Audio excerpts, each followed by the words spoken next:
नमस्कार, आप देख रहे हैं A1 उत्तर प्रदेश और आपके साथ मैं हूं आशीष तिवारी। बुलेटिन में सबसे पहले एक नजर हेडलाइंस पर।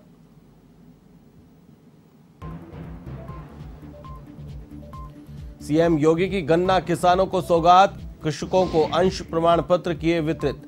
तो जनसंख्या स्थिरता पखवाड़ा का किया शुभारंभ।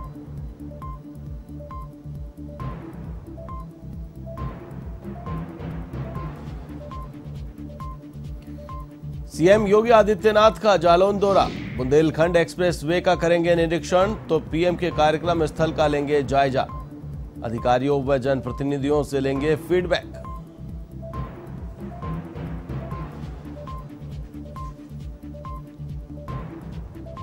गोरखपुर जिले में बदमाशों का आतंक, महिला ग्राम प्रधान को अज्ञात बदमाशों ने मारी गोली।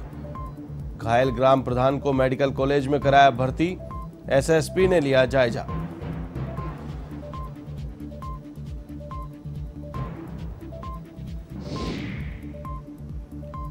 जालौन के महिला अस्पताल में डिलीवरी के दौरान महिला की मौत। घटना के बाद परिजनों ने जमकर किया हंगामा।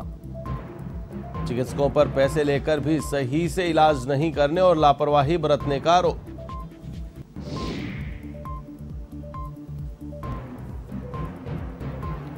मामूली बात को लेकर हापुड़ के थाना पिलखुआ में विवाद। दोनों पक्षों में जमकर हुआ पथराव। पुलिस ने मौके पर पहुंचकर किया स्थिति को काबू।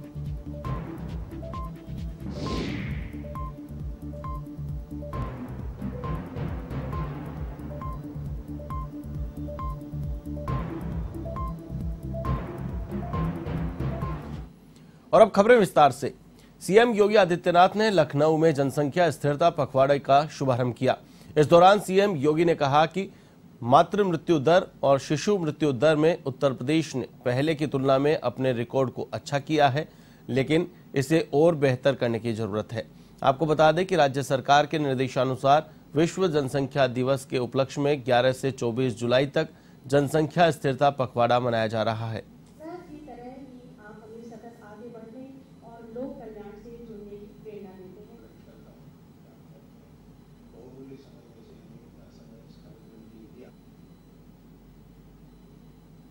आज विश्व जनसंख्या दिवस है। मैं इस अवसर पर पूरे प्रदेश वासियों को हृदय से बधाई देता हूं। हम सब जानते हैं कि जनसंख्या स्त्रीकरण के बारे में व्यापक जागरूकता के कार्यक्रम विगत 5 दशकों से देश के अंदर चल रहे हैं।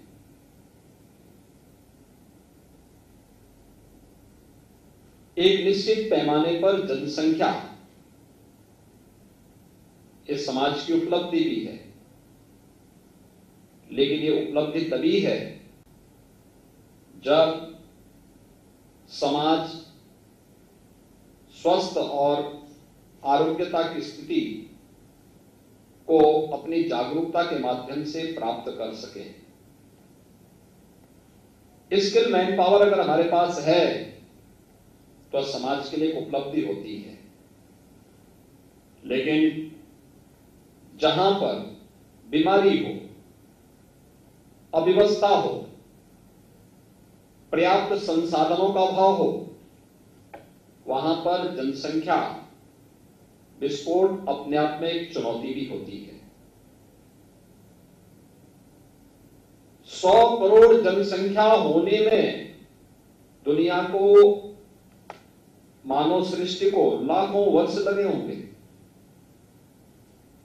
लेकिन 100 करोड़ से 500 करोड़ होने में मात्र 183 185 वर्ष के अंदर ही इतनी लक्ष्य प्राप्त कर लिया गया। और अभी 500 करोड़ से 800 करोड़ के लक्ष्य को प्राप्त करने में उससे भी कम समय लगा है। यानी इस वर्ष के अंत तक ये संभावना है कि दुनिया की आबादी 800 करोड़ यानी 8 अरब के आंकड़े को छू लेगी। भारत 135 से 140 करोड़ की आबादी का देश बन रहा है। यूपी के गन्ना किसानों को बड़ी सौगात मिली है। पहली बार मुख्यमंत्री योगी आदित्यनाथ ने 50,10,000 गन्ना किसानों को शेयर सर्टिफिकेट दिए। लोक भवन में आयोजित कार्यक्रम में इसकी शुरुआत की गई। महिला किसान के सॉन्ग के साथ इसकी शुरुआत हुई है। सीएम के सामने 11 किसानों ने अपनी बात रखी। इस दौरान सीएम योगी ने कहा, जिस तरह से आप लोगों ने अपनी बात रखी है, बिना रुके बिना अटके, कुछ नेताओं को रिटायरमेंट लेना पड़ सकता है। किसान हमारे लिए हमेशा से सम्मानित रहे हैं। ये देश की सहकारिता आंदोलन को दोबारा जीवित करने का अभियान है। ये किसानों को मालिक बनाने का अभियान है। गन्ना माफिया किस कदर हावी होते थे, ये आप सबने देखा है। हमने आपको टेक्नोलॉजी से जोड़कर ताकत दी है।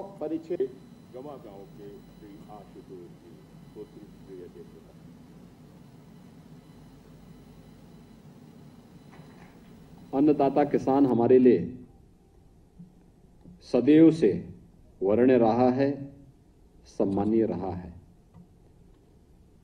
और फिर भारत जैसे कृषि प्रधान देश में, और उसमें भी उत्तर प्रदेश, जिस पर प्रकृति और परमात्मा की सीम कृपा है, उस राज्य के माध्यम से न केवल राज्य की 25 करोड़ की आबादी का, बल्कि देश और दुनिया के अन्न के माध्यम से, उत्तर प्रदेश के अन्न के माध्यम से उनका पेट भरने की क्षमता अकेले हमारा उत्तर प्रदेश का अन्नदाता किसान रखता है। आज आप सब यहां पर उपस्थित हुए हैं। आप सब गर्मी, सर्दी, बरसात की प्रवाह के बगैर निरंतर अपने परिश्रम से, अपने पुरुषार्थ से उत्तर प्रदेश और देश के अंदर खुशहाली लाने का कार्य कर रहे हैं। उत्तर प्रदेश को देश की सबसे बड़ी अर्थव्यवस्था बनाने में अपना योगदान दे रहे हैं। मैं इसके लिए आप सबका हृदय से अभिनंदन करता हूं, स्वागत करता हूं।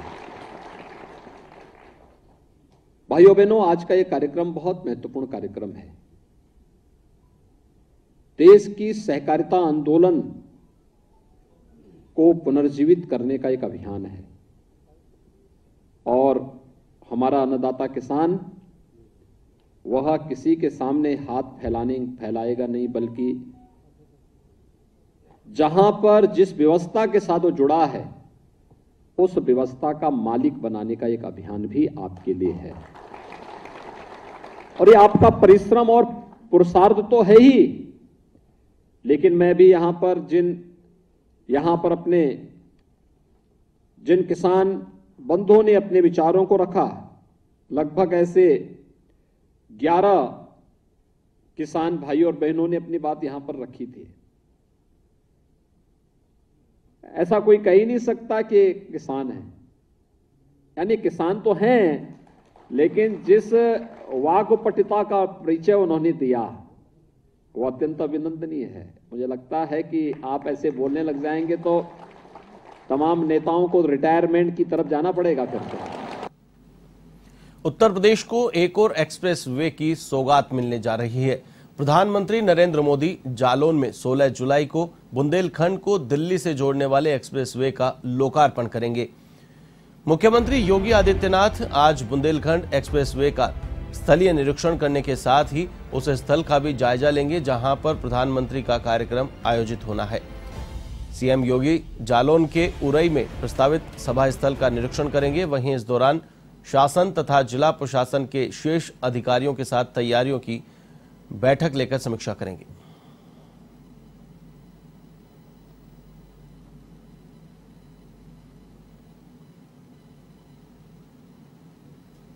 खबर यूपी के जालौन से है, जहां 16 जुलाई को प्रधानमंत्री नरेंद्र मोदी जालौन के दौरे पर रहेंगे और योगी के ड्रीम प्रोजेक्ट बुंदेलखंड एक्सप्रेसवे का शुभारंभ करेंगे, जिसके चलते बीजेपी के प्रदेश अध्यक्ष स्वतंत्र देव सिंह ने कैथेरी गांव पहुंचकर एक्सप्रेसवे और जनसभा स्थल का निरीक्षण किया।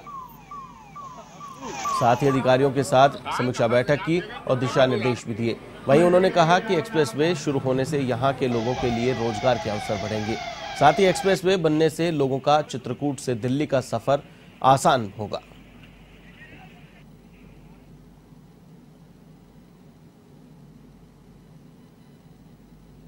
सभी कार्यकर्ताओं ने एक रणनीति योजना बनाया है कि बुंदेलखंड एक्सप्रेस जैसा मार्ग बुंदेलखंड को समर्पित करने के लिए आदरणीय पीएम साहब आ रहे हैं। जो आदरणीय योगी जी के नेतृत्व में सड़क बना है, बुंदेलखंड के लिए बहुत लाभ मिलने वाला है। बुंदेलखंड को रोजगार का मिलेगा इससे, और बड़ी बड़ी कंपनियां लोग आएंगे। सड़क अच्छी रहती तो लोग आते हैं, इसका लाभ आगे चलकर बहुत मिलने वाला है। इसी की बैठक थी और रैली की तैयारी करता कर। खबर गोरखपुर के जनवा से है, जहां हरपुर बुधहट थाना क्षेत्र के गांव रघुनाथपुर में महिला ग्राम प्रधान पर बाइक सवार 4 बदमाशों ने हमला कर दिया। आपको बता दें कि हमलावरों से बचने के लिए प्रधान ने भागने की कोशिश की, लेकिन बदमाशों ने पीछा कर फायरिंग की और फरार हो गए। वहीं गोली लगने से महिला घायल हो गई। वहीं सूचना पर पहुंची पुलिस ने महिला को मेडिकल कॉलेज में भर्ती करवाया, साथ ही आरोपियों की तलाश शुरू कर दी। आपको बता दें कि घटनास्थल पर भारी पुलिस फोर्स भी तैनात कर दी गई है।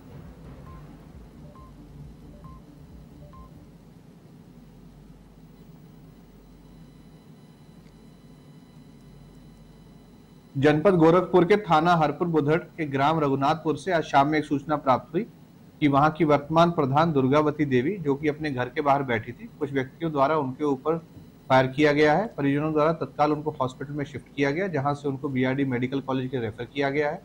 बीआरडी मेडिकल कॉलेज में उनका इस समय पर इलाज चल रहा है। डॉक्टरों द्वारा उनकी स्थिति स्थिर बताई गई है। मेडिकल कॉलेज और घटनास्थल का निरीक्षण मेरे और बाकी अधिकारियों द्वारा किया गया है। परिवारीजनों द्वारा घटना से संबंधित अहम जानकारियां दी गई हैं और अपराधियों की मूवमेंट भी बताई गई है। घटनास्थल के निरीक्षण के साथ साथ वहां आसपास के लोगों से भी जानकारी की गई है। मौके पर इस समय पर पुलिस बल को तैनात किया गया है। तहरीर प्राप्त होने पर तत्काल मुकदमा पंजीकृत करके जो भी इस समय दोषी हैं उनके ऊपर कठोर विधिक कार्रवाई की जाएगी। खबर यूपी के हापुड़ से है, जहां पिलखुआ कोतवाली क्षेत्र के मोहल्ला सद्दीकपुरा में एक ही समुदाय के 2 पक्षों में विवाद हो गया। डंडे और ईंट पत्थरों से जमकर मारपीट हुई, जिस दौरान एक महिला की मौत हो गई। इस घटना के बाद परिजनों ने जमकर हंगामा किया और चिकित्सकों पर पैसे लेकर भी सही से इलाज नहीं करने का आरोप लगाया। वहीं हंगामे की सूचना पर उरई कोतवाली पुलिस मौके पर पहुंची और परिजनों की बात सुनकर कार्रवाई का आश्वासन दिया, जिसके बाद मामला शांत हुआ।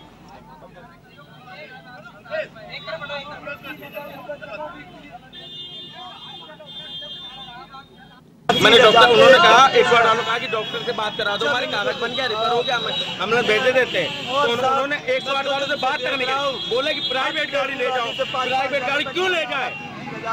बच्चे ने पेट में लैट्रिन कर दी, 3000 रुपए लगेगा। तो हमने कहा आपने एक्स्ट्रा नहीं किया, 3000 रुपए कहाँ से देंगे? तो कहने लगी ऑपरेशन होगा और या तो आप ले जाओ। तो मैंने 2500 रुपए जमा करा दिए, नॉर्मल बच्चा कर दिया इन्होंने 20 मिनट बाद। और बच्चा सही था और अभी सही थी। इन्होंने ये नहीं बताया कि बीपी कम है, ब्लड कम है, जांच ले जाओ कानपुर। अटैंडम कहने लगे इंजेक्शन ले आओ। मैं इंजेक्शन लेने गया, बताया साहब। इस खबर पर अधिक अपडेट के लिए मेरे साथ फोन लाइन पर मौजूद हमारे संवाददाता विक्की प्रजापत। विक्की, क्या है पूरा मामला? परिजनों ने अस्पताल में हंगामा किया है, हालांकि पुलिस ने समझाइश का प्रयास किया है। जी, मामला मैं आपको बता दूं कि प्रसूता को लेकर उसके परिजन अस्पताल पहुंचे थे, जहां डॉक्टरों की कमी होने के चलते नर्सें अधिकतर डिलीवरी करती हैं, पैसों की मांग करती हैं।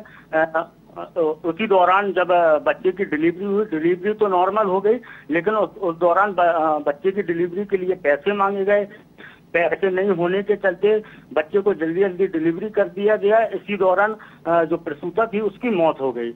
इसके बाद परिजनों ने हंगामा किया, डॉक्टरों पर लापरवाही का आरोप लगाया। और ये कोई पहला मामला नहीं है, इसके पहले भी ऐसे कई प्रकरण हो चुके हैं, लेकिन इस पर प्रशासन ना ही तो कभी कार्रवाई कर पाता है और ना ही कुछ ऐसे ही मामले पेंडिंग में पड़े रहते हैं। जांच के नाम पर यही सारा कुछ चलता रहता है। बिल्कुल, फिलहाल क्या स्थिति वहां पर देखी जा रही है विक्की? स्थिति में आपको बता दूं, जांच का आश्वासन दिया गया है अधिकारियों की तरफ से, लेकिन अभी तक किसी प्रकार की कोई कार्रवाई के नाम पर कुछ नहीं हुआ है। केवल डॉक्टरों का कहना, जो उच्च अधिकारियों का कहना है इस मामले में कि पीड़िता को खून की कमी थी, इस कारण उसकी मौत हुई है। जी बिल्कुल, चलिए, तमाम जानकारी के लिए बहुत बहुत शुक्रिया।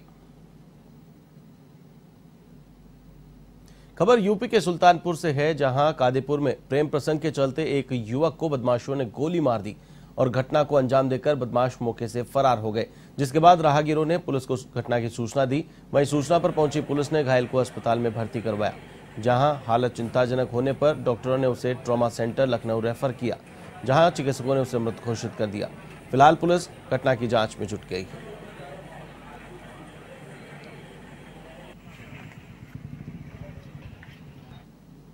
गौरव सिंह नामक 24 साल का एक लड़के वहाँ पे थे जो वापस आ रहे थे अपने घर में टीचर्स कॉलोनी में।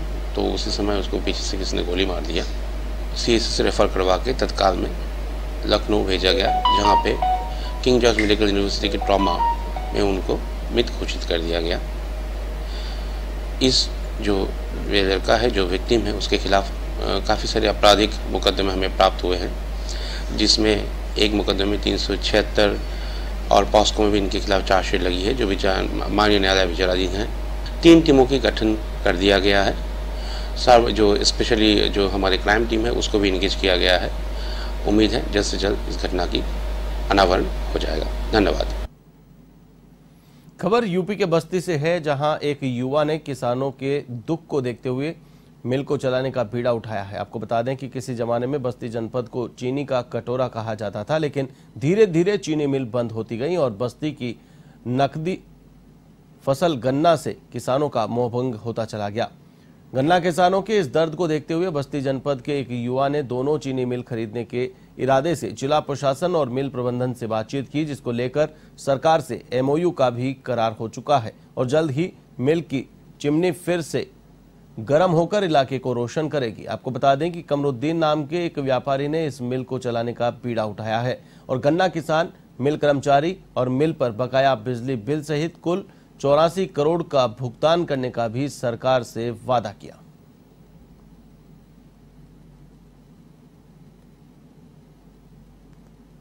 एक्चुअली हमने ये लास्ट जुलाई से इस पे वर्कआउट करना स्टार्ट किया था एंड ऑलमोस्ट 1 ईयर क्लोज हो गया है। इस पे हमने प्रशासन और गन्ना समिति के चेयरमैन जो है सर रेड्डी जी, उनसे भी बात की और फर्स्ट ऑफ ऑल हमने पहले यहाँ का जितना डेब्ट है किसानों का वो निकलवाया, केन पेमेंट जो ड्यूज है। फिर हम एडमिनिस्ट्रेशन और बजाज शुगर जो उसका ओनर है उसके साथ कोऑर्डिनेट कर रहे हैं। होपफुली विद इन मंथ हम इसको क्लोज कर लेंगे और किसानों को उनका पूरा पेमेंट दिया जाएगा, प्लस उनके साथ मार्केटिंग करके दोबारा जुड़ने का ट्राई भी किया जाएगा। भूसा रेड्डी जी से हुई है, केन कमिश्नर जो यूपी के हैं, उनका ये कहना है कि देखिए फर्स्ट ऑफ ऑल तो इस साल में गन्ना बहुत ज्यादा हमें नहीं मिल पाएगा, but next year cane committee इस पे पूरा वर्कआउट करेगी और किसानों को हम पेमेंट अगर इजिली कर देंगे तो डेफिनेटली वो गन्ना बोने के लिए तैयार होंगे। बुलेटिन में फिलहाल के लिए बस इतना ही। मुझे दीजिए इजाजत। देश और दुनिया की तमाम खबरों के लिए आप देखते रहिए A1 TV। नमस्कार।